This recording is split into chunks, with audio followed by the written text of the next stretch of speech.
Ma'am, mag-iingat po kayo. Nasa teritoryo kayo ng kalaban.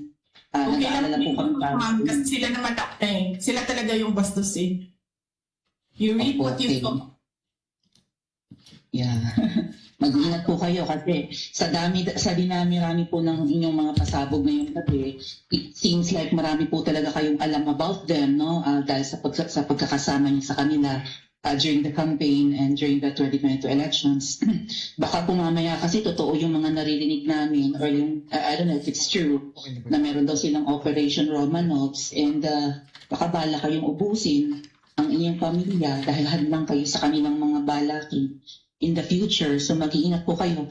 Kami po kasi kami ng EDSA Friday crew, kami yung bumababa every Friday dyan sa EDSA because we believe yan yung tamang venue sa dinami-rami na ng problema natin. Ang kaya lang naman po namin gawin ay manawagan na bumaba na yan.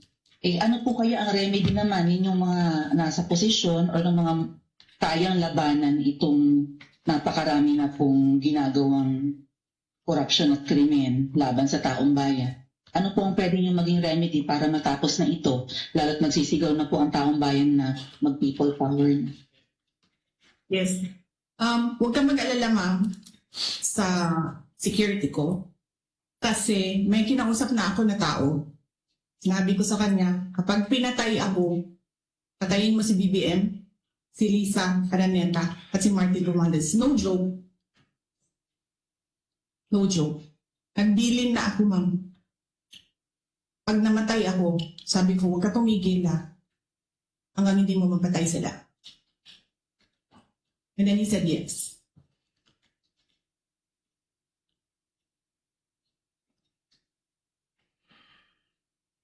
That's the end of that 2-minute and 18-second portion of the video, Yon, please.